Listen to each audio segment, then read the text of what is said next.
Vous écoutez le journal d'Iggy, chapitre 69. 10 phrases qu'on ne t'a jamais dit avant de devenir propriétaire. Bonjour et bienvenue dans le podcast qui raconte le quotidien en tant que propriétaire de chevaux. Moi c'est Fanny, je suis cavalière et propriétaire d'une jeune jument qui s'appelle Iggy. Avant de me lancer dans cette aventure dont j'ai toujours rêvé, je me suis posé énormément de questions. Et il m'a manqué un support pour pouvoir faire mes recherches, pour pouvoir m'aider, me guider à travers ce parcours. C'est comme ça que j'ai eu l'idée de créer ce podcast et que je vous donne du coup rendez-vous depuis plus d'1 an, tous les mercredis, pour vous partager des connaissances, mais aussi de la prise de recul en tant que cavalier cherchant à devenir propriétaire. Vous trouverez donc dans ce podcast de l'inspiration, de l'introspection, des témoignages, des idées, mais aussi des outils pour vous permettre à votre tour de passer à l'action et de construire votre relation rêvée. Que ce soit en solo ou avec mes invités, je pose ici tout haut les questions que tout le monde se pose tout bas. Ça y est, ça fait 2 ans que le podcast existe et aujourd'hui, j'ai prévu de faire un épisode anniversaire un petit peu particulier parce que j'avais pas forcément envie de vous parler de la rétrospective, de tout ce qui s'est passé depuis 2 ans, et puis des chiffres, et puis de mon ambition pour la suite, etc., etc. Non pas que c'est pas intéressant, mais je sais pas, c'est pas ce que j'avais envie de vous offrir pour cet anniversaire. Aujourd'hui, je vais donc vous parler des 10 phrases que l'on n'entend absolument jamais quand on part à la recherche de son cheval. Et pourtant, celles-ci nous feraient réfléchir certainement différemment avant de se lancer. Alors avant de commencer à rentrer à proprement parler dans ces 10 phrases, je te donne un petit peu l'origine de l'épisode. Si j'ai eu envie de collecter ces 10 phrases que j'aurais aimé entendre en fait avant de devenir propriétaire, c'est parce que, je sais pas toi, mais moi quand je me suis lancée, alors peut-être que tu n'as pas encore ton cheval et du coup tant mieux, j'espère que ces phrases vont vraiment te servir, mais si tu es déjà propriétaire, que tu as déjà ton cheval, peut-être que tu auras eu la même introduction que moi. Quand j'ai pris la décision, et il m'a fallu du courage parce que justement on a beaucoup cherché à me décourager, quand j'ai pris la décision, souvent les phrases que l'on m'a dit, en fait c'était inutile. C'est pas pour être méchante parce que je comprends le côté bienveillant de ces phrases, mais en fait ça ne m'a pas servi. Ça m'a pas servi à faire un choix, ça m'a pas servi à remettre en question ma décision. Loin de là. C'est surtout que c'est des phrases, c'est des conseils. Conseils, ça va peut-être un peu loin, mais c'est des phrases qui sont liées à des réactions, à des peurs, à des croyances qui ne sont pas forcément les nôtres, ou les tiennes, ou les miennes, et du coup, ça fait pas avancer. En te racontant ça, ça me fait penser que justement, j'ai déjà fait un petit peu un épisode sur la question où je te parle des croyances limitantes que moi j'ai dû tuer pour réussir à devenir propriétaire, et je te remettrai le lien en description de l'épisode parce qu'il y a un premier travail à faire sur soi, et quand on l'a pas fait et que justement on s'expose à ces remarques, parce que c'est plus des remarques d'ailleurs que des conseils, ça nous met souvent dans le doute, et du coup, en fait, au lieu que ce soit bénéfique pour que notre pensée puisse avancer et qu'on puisse faire nos choix plus facilement, finalement ça nous fait que douter, mais ça ne nous apporte aucun élément de réponse en fait pour pouvoir commencer à vraiment cheminer et avoir une pensée intellectuelle sur le sujet. Moi, ce que j'ai entendu, c'est « mais où tu vas le mettre ? Mais ça coûte cher, c'est une énorme responsabilité ». Toutes ces remarques, elles sont pas très constructives. Parce que oui, on sait que c'est cher, mais qu'est-ce que ça veut dire vraiment ? Oui, c'est une grosse responsabilité, certes, j'en ai conscience, mais du coup, est-ce que c'est ta peur qui parle à toi, qui me fait cette remarque, ou est-ce que tu cherches à me faire passer un message qui m'explique et qui essaye de me projeter dans l'ensemble des responsabilités que je vais devoir assumer une fois que le cheval sera là ?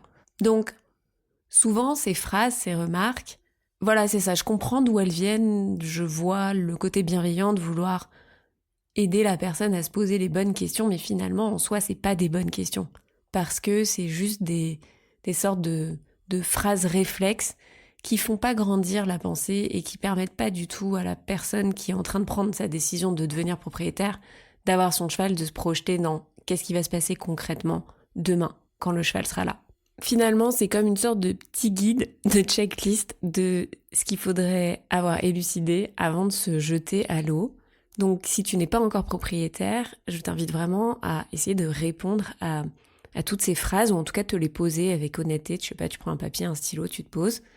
Et si tu es récent propriétaire, peut-être que certaines vont justement aussi te sembler assez nouvelles parce que finalement, tu n'auras pas encore vu les choses de cette manière-là, parce que tu n'as pas assez engrangé de quotidien, d'expérience pour te retrouver confronté à, comment dire, à ces situations, à cet ensemble de situations qui vont faire naître ces réflexions.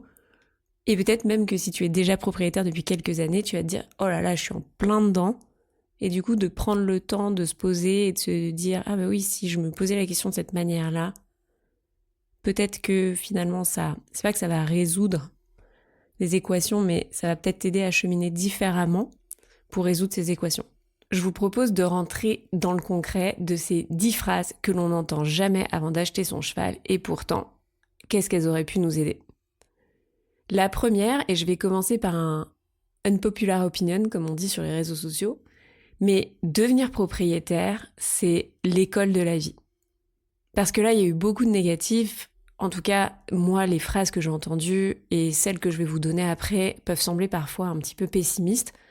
Mais la réalité, c'est que, en fait, c'est une aventure incroyable qui te permet de grandir plus vite, quel que soit ton âge. Donc, par exemple, à tous les parents qui ont peur que leur enfant soit trop jeune, bon, je suis pas sûre que vous écoutiez le podcast, mais si jamais, à toutes les ados qui ne seraient pas encore adultes et qui luttent pour faire comprendre à leurs parents leur point de vue, je vous donne une petite graine, même si, attention, je ne me mêle pas de votre vie familiale, j'aimerais vous proposer de voir les choses sous un autre angle. S'occuper d'un poney, d'un cheval, ou même d'ailleurs de tout autre animal, moi j'ai eu des chats, des chiens, des cochons d'Inde, bref. En fait, c'est apprendre à s'occuper de quelqu'un d'autre. C'est apprendre à s'occuper d'un être autre vivant. Et ça, c'est un des meilleurs enseignements de la vie. C'est-à-dire que c'est un très bon vecteur pour comprendre et découvrir finalement ce que c'est d'avoir des responsabilités. Donc quand on nous dit « Oh là là, c'est une énorme responsabilité, tu te rends pas compte », non, si tu me laisses pas la chance en fait de m'en rendre compte, je peux pas justement m'en rendre compte.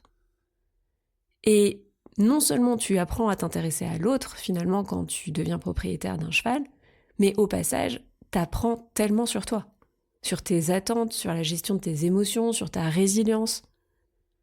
Donc ça, tu apprends sur toi, mais en plus tu apprends à développer des... Si on était dans le monde entrepreneurial, on parlerait de skills, mais t'apprends à développer des compétences comme celle de gérer un budget, apprendre à être discipliné aussi, parce que ton cheval il a besoin de toi quand même de manière régulière, donc même si des fois t'as la flemme ou que t'as pas envie, la discipline prend le pas sur la motivation.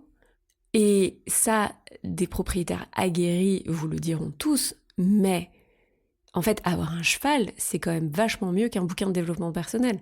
Alors, c'est pas le même prix, on s'entend, c'est-à-dire que le livre de développement personnel te coûtera bien moins cher, mais c'est, et ça reste, je pense, la meilleure des expériences immersives pour en ressortir grandi et pour te faire gagner en conscience de toi sur ton rapport au monde, sur ton rapport aux autres et sur comment tu as envie de grandir. La deuxième des phrases qu'on nous dit jamais, et d'ailleurs, quand moi je l'ai formulée pour la première fois dans le podcast, je crois qu'on s'est un peu moqué gentiment de moi et ça m'a fait sourire, mais je signe et je persiste. En fait, devenir propriétaire, c'est choisir un certain lifestyle. Parce que, en fait, c'est plus que juste avoir un hobby. Même si t'es pas obligé d'abandonner toutes tes passions, tes habitudes, tes séances de sport hebdomadaires, tes dîners, la réalité c'est que ton cheval il va prendre une grande place dans ton quotidien, dans ton emploi du temps, mais aussi dans ton porte-monnaie, et ce pendant de longues, très longues années. On ne peut pas comparer le fait d'être propriétaire d'un cheval avec le fait, d'avoir un poisson rouge. C'est pas du tout la même dimension, ça n'a pas du tout le même impact dans ton quotidien. La différence avec quand tu étais simple cavalier, si tu n'es pas encore propriétaire, c'est que tu ne peux pas simplement dire que ça va t'occuper que 6 heures par semaine. Parce qu'en réalité, ça déborde toujours un peu plus. Parce qu'il y a toujours un rendez-vous veto, ostéo ou pareur en plus à gérer. Il y a toujours un événement météo qui te met dans le rouge, comme devoir passer pour ajouter une couverture ou enlever une couverture juste avant ou après d'aller au boulot. En fait, avoir un cheval, c'est signer pour une sacrée dose d'organisation. si tu veux réussir à tout faire comme avant sans rien changer. Ça, on n'en prend pas assez conscience. C'est-à-dire que si tu veux accueillir un cheval dans ta vie, je vais faire un parallèle qui peut sembler un peu étonnant, mais c'est un peu comme accepter d'avoir un enfant, quoi. Même si ton cheval ne sera jamais ton enfant. Ce que je veux juste dire, c'est que c'est quand même un gros paquet qui va venir changer ton quotidien, changer tes habitudes, changer ton rythme, changer l'énergie que tu as à donner pour d'autres choses, d'autres projets. Et tu peux pas juste mettre des œillères et faire comme si ça n'allait rien changer. Parce que ça va tout changer. La troisième phrase que on oublie régulièrement, c'est qu'acheter un cheval, finalement, ou plutôt acheter son cheval, c'est finalement presque repartir de zéro. Alors, je vous vois, celles et ceux qui sourient en coin en pensant que j'exagère, parce que ça fait des années que vous montez à cheval et que vous pensez tout connaître. Et bien sûr que tout le monde ne part pas avec la même expérience de départ, c'est-à-dire en fonction du nombre d'années que vous pratiquez ou des conditions dans lesquelles vous pratiquez ou tu pratiques, tu vas pas avoir la même ligne de départ. Par exemple, il y a ceux qui vont avoir eu des DP ou des confiages ou qui auront eu la chance en fait de pratiquer ou en tout cas d'être au contact de chevaux dans leur gestion du quotidien. Et pour eux, forcément, la ligne de départ, elle semble plus avancée que pour la personne qui, je sais pas, n'a que 1 ou 2 ans de pratique et n'a pas vu tout cet aspect gestion du quotidien, gestion autour du cheval, et pas juste je monte en cours en reprise. Et d'ailleurs, cette phrase, elle me fait parfois aussi grincer des dents parce que je suis moyennement à l'aise avec. Le fait de devenir propriétaire, ça n'implique pas de tirer un gros trait au feutre rouge sur tout ce qu'on a appris avant, mais quand même, ça implique de prendre conscience de tout ce que l'on ne sait pas et tout ce que l'on va devoir apprendre, en théorie et en pratique. Et c'est surtout accepter que tu vas devenir le référent de ce cheval. Donc, c'est à toi que l'on viendra poser des questions sur tout le temps. Et ça, on l'occulte en général parce que on l'a jamais vécu. Donc c'est pas possible en fait de se mettre dans cette situation sans l'avoir vécu. Et c'est en ça qu'acheter son cheval, c'est presque repartir de zéro. Parce que ce contexte-là, du gardien, propriétaire qui doit prendre des décisions, on l'a pas quand on est simple cavalier. Superbe transition pour la 4e phrase que l'on ne t'a jamais dit, ou qu'on ne nous a jamais dit. En tout cas, moi, je ne l'ai jamais entendu avant. Mais avoir son cheval, c'est savoir prendre des décisions, surtout, tout le temps. En fait, il existe un raccourci pour celle-là, parce qu'en général, ce que tu vas entendre, ce que l'on va te dire, c'est une grosse responsabilité. J'en ai parlé en tout début d'épisode, mais c'est vraiment ça. C'est la phrase qui résume, en fait, le fait que tu vas devoir prendre des décisions tout le temps. Et honnêtement, juste dire c'est une grosse responsabilité, tu peux pas faire plus vague en fait. Responsabilité, c'est le mot magique, tu vois, c'est l'arbre qui cache la forêt dans l'afflux des questions et des décisions qu'il faut prendre au jour le jour. Ça veut surtout dire que tu vas devoir avoir un avis sur tout, l'hébergement, l'alimentation, la gestion des soins, couverture, pas couverture, masque anti-mouche ou pas, CMV ou pas, licol plat ou licol en corde, faire ou pas faire, bref. La vérité, c'est que ça nécessite bien plus que d'avoir lu un petit post Instagram pour répondre à toutes ces questions. Ça veut dire que tu vas devoir prendre le temps d'observer ton cheval, que tu ne connais pas encore, pour voir ce qui lui convient à lui.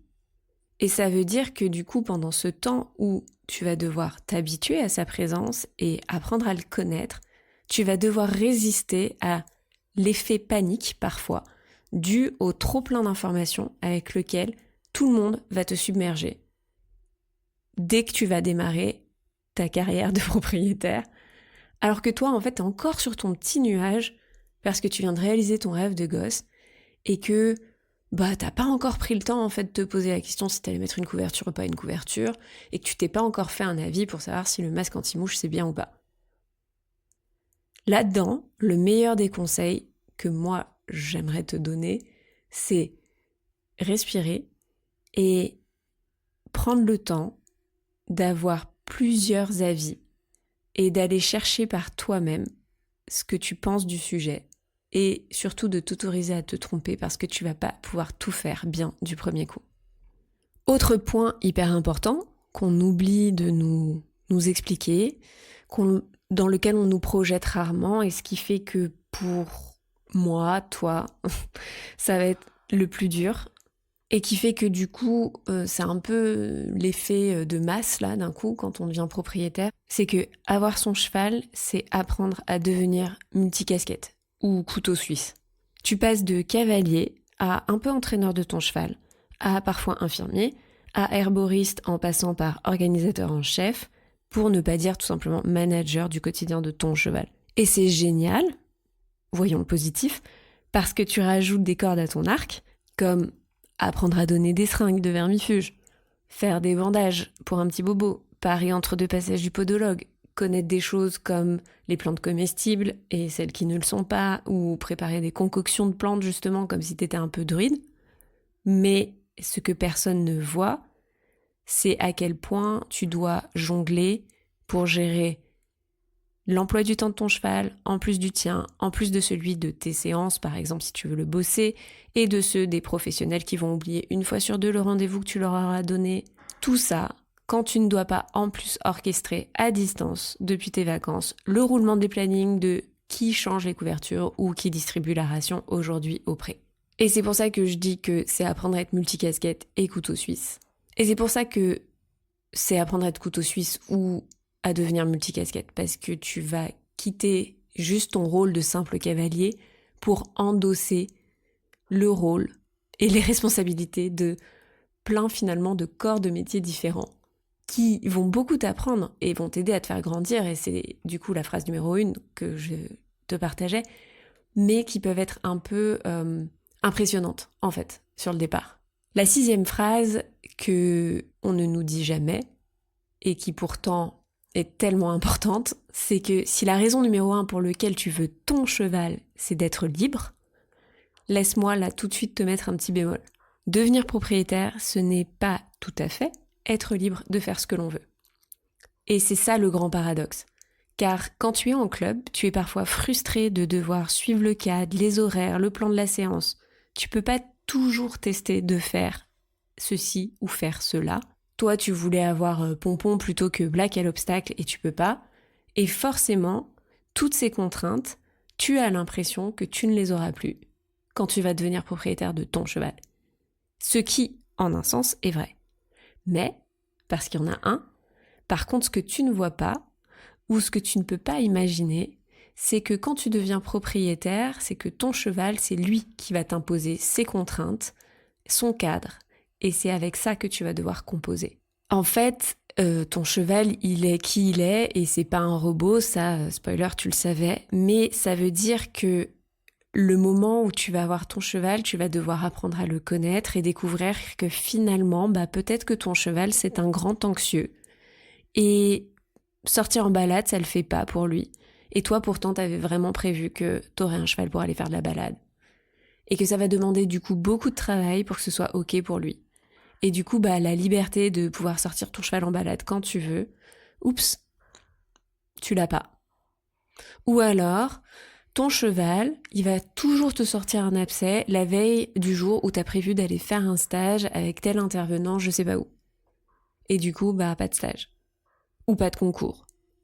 Ou tu vas devoir gérer un ulcère, ce qui va t'empêcher de monter pendant tes vacances, alors que tu t'étais calé pourtant 2 semaines de vacances, trop génial, pendant lequel t'allais pouvoir venir tous les jours à la pension pour pouvoir en profiter. En fait, être propriétaire, c'est être deux, c'est être un couple, donc tu vas devoir composer entre ta liberté et ce que ton cheval peut te donner à l'instant T. Et finalement, c'est lui qui donne le là, et ça, on n'en prend pas toujours conscience avant que ça nous arrive. Alors la phrase qui suit, c'est un vrai conseil pour le coup, et on l'entend hyper rarement. Et je sais que je vais peut-être pas me faire des amis en la donnant, mais c'est pas grave. Ce que tu ne mets pas à l'entrée, tu le payes à la sortie. Au lieu de te dire cette phrase, on préfère souvent te dire « le cheval ça coûte cher ». Ce qui est pas faux, mais une fois qu'on a dit ça, une fois de plus, qu'est-ce qu'on en fait ? Rien. Au final, tu te dis juste « Ah ok, il me faut beaucoup d'argent, donc je vais économiser ». Mais ça va pas t'aider à prendre de meilleures décisions sur comment tu vas dépenser cet argent. Perso, j'ai constaté depuis plus de 3 ans, et déjà un peu avant quand j'étais en DP, que moins tu payes cher, plus tu dépenses dans les à côté. Je te donne quelques exemples. Tu vas payer ton cheval un mini prix, parce que, je sais pas, cheval réformé ou cheval à la retraite. Et en général, tu découvres le poteau rose un peu après, qui a une pathologie chronique, cachée, qui fait surface et qui, elle, va te coûter un bras à l'année à gérer pour soulager ton cheval. Tu vas choisir ou faire le choix de payer une pension un minimum parce que c'est juste un prêt, t'as pas besoin d'infrastructure et c'est trop cool. Mais finalement, tu vas devoir investir personnellement de ton temps pour combler les services qui ne te sont pas proposés, voire dépenser de l'argent dans de l'équipement parce que t'as pas l'infrastructure suffisante pour venir curer les pieds à 18h en hiver et y voir quelque chose, ou dans des soins, ou dans des compléments alimentaires pour combler ce qui manque en fait dans ce que te donne ta pension. Ou encore cet exemple qui est tellement vrai, celui où tu vas préférer économiser une visite vétérinaire d'achat et une imagerie sur le prix de ton cheval, mais que tu vas te retrouver ensuite avec 8 mois d'arrêt et de soins qui vont te coûter le double finalement, parce que tu aurais pu déceler par exemple un départ de boiterie et que tu as préféré finalement te dire que non, parce que personne ne t'a prévenu que ça pouvait arriver. Alors oui, là je dramatise et c'est le moment un peu du podcast où un peu rabat-joie, mais en même temps, honnêtement je connais pas un propriétaire pour lequel cette maxime ne soit pas vraie. Donc tu peux te débrouiller pour que ce soit moins cher. Et j'ai pas dit que tu devais être riche non plus pour avoir un cheval, mais réfléchis à là où tu vas sortir ton argent et là où tu vas devoir combler quand, au départ, t'as cru que t'allais économiser. Phrase numéro 8, devenir propriétaire, c'est aussi apprendre à trouver des solutions. Et oui, parce que il y aura toujours des problématiques à résoudre et que tu peux pas tout prévoir et tout planifier. Et puis 10, 20, 30 ans de vie commune, on se doute qu'il n'y aura pas qu'une problématique à gérer une seule fois. C'est pourquoi en fait c'est hyper important d'apprendre à cultiver ton autonomie et à alimenter ton système D. Je te donne un exemple rapidement, mais le jour où ton cheval va te sortir un ulcère à l'œil, et tu savais même pas que ça existait, et que tu dois en fait lui maintenir l'œil dans le noir, mais que toi t'as fait le choix d'une pension pré où il n'y a pas d'abri, et il n'y a pas de possibilité de mettre un cheval au box, où il n'y a pas de possibilité en tout cas de l'empêcher d'être à la lumière du jour, et qu'on est en plein été, va falloir être réactif. Va falloir trouver le moyen d'inventer un masque un peu façon Albator pour cacher l'œil de ton cheval de la lumière du jour. Parce que tu pourras pas juste avoir le magasin parfait à la sortie de ton écurie où tu vas pouvoir trouver ce fameux masque et que Internet va peut-être te le délivrer qu'en 96 heures. Donc, même en t'entourant bien des meilleurs pros, de la meilleure pension, il y aura toujours des fois, quelques fois, où tu ne pourras pas échapper au fait de devoir remonter tes manches, faire preuve d'imagination et gérer l'imprévu. Phrase numéro 9, acheter son cheval, c'est un excellent moyen de flirter avec la charge mentale.